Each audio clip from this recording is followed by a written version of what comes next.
আসসালামু আলাইকুম। আমি নাসিমা হোসেন কুকিং থেকে আপনাদের সবাইকে জানাই স্বাগতম। স্ট্রবেরি বিস্কিট দিয়ে কীভাবে কেক বানাবো সেটা দেখাবো। 2 প্যাকেট স্ট্রবেরি বিস্কিট নিয়েছি, কেটে বিস্কিটগুলি বের করে নিয়েছি। মাঝখানে যে ক্রিমটা আছে ক্রিমটা বের করে নিয়েছি।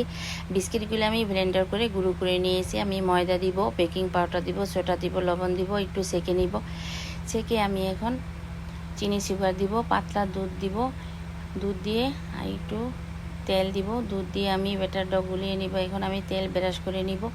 তেল ব্রাশ করে একটা আমি পেপার দিয়ে দিব। পেপার দিয়ে আমি ব্যাটারটা ঢেলে দিব।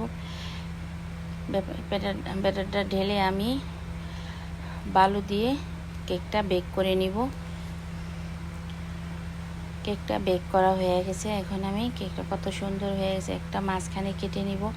এখন আমি ক্রিমটা বানিয়ে নিব। দুধ দিব, চিনি দিব, বিস্কিট থেকে যে ক্রিমটা বের করে নিয়েছিলাম সেটা দিব, চিনি সুগার দিয়ে আমি ক্রিমটা বানিয়ে নিব। এখন আমি কেকে ক্রিমটা লাগিয়ে নিব। কেকটা আমি ডেকোরেশন করে নিব।